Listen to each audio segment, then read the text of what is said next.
the next question, which is due diligence. And what types of due diligence are there? And a lot of our clients are asking us what kind of due diligence should they do. In simple terms, due diligence is doing your research on the business you're about to buy. You are looking to analyse pros and cons. You're looking for risks in the business. You're looking at or for any red flags. And I guess there are the three main types of due diligence would be commercial due diligence. This is quite often left to the buyer to do their market research. They might engage agents to do so on their behalf, but that's really looking at the market positioning of the business, where it's going, what's it doing, what kind of industry it's involved. Second up would be accounting and financial due diligence, obviously taken care of by the accountants. And thirdly would be the legal due diligence, where we come on board. And what we do for clients will vary depending on the nature of the business to be purchased. It can,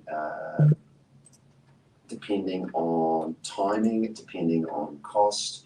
If we're acting for the big end of town again and they are throwing a lot of money at us and don't want to leave any stone unturned, then we can be instructed to look at every contract that applies to the business, service contracts, supply contracts, client contracts. We can go through each contract, identifying risks or problems. If we are dealing with the smaller transactions and we have clients entering into, say, for example, the franchise businesses, we could be engaged to review franchise agreements, disclosure statements. One key one would probably be looking at your lease, to make sure your lease that you are intending on taking over, which secures the business, is in place, valid, that you understand the commercial terms of the lease, and what kind of tenure you've got there. And I guess one of the key points I make here to my clients is that coming to the end of the due diligence process, it's important for clients to not only speak to us as the lawyers, but to have the lawyers, the accountants, and themselves involved in a discussion to make sure that we're all communicating. And that there's nothing being missed by one of us when we're doing it on our own. So that's a very important point to keep in. And I think with the legal due diligence side as well, the key contracts are really important. So we can have a look at those to see whether they can be assigned and the process for that. So that might dictate whether you decide to proceed with a share sale or a sale of assets as well. And also look at, there might be a relationship that the current vendor has with a key client and there's no actual contract in place.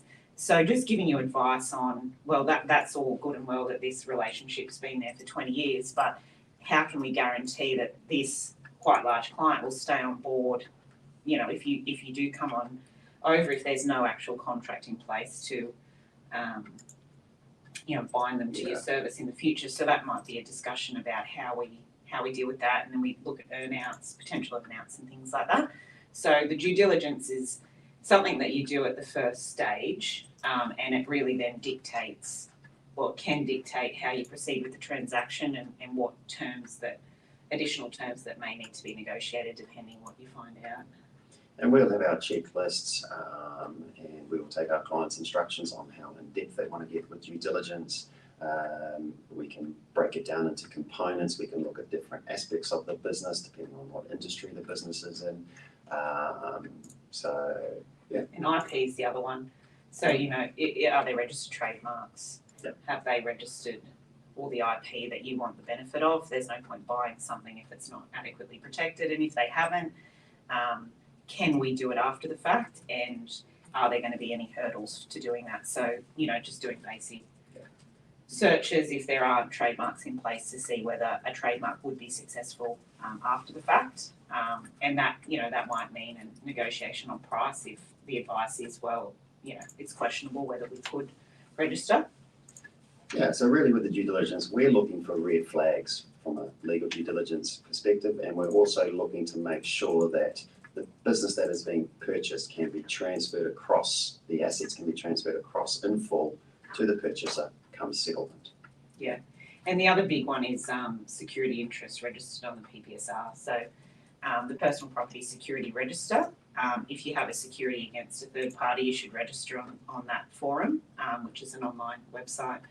And typically in any sale of shares or sale of assets, the sale will need to be free of encumbrances, so free of securities. So we undertake due diligence to make sure that what securities are registered over those assets, and during the completion phase, make sure that the vendor removes all those security interests registered. We want to make sure that our clients that are purchasing a business are paying good money for assets that they are going to own and hold 100%. That there's no charges over those assets coming across at all.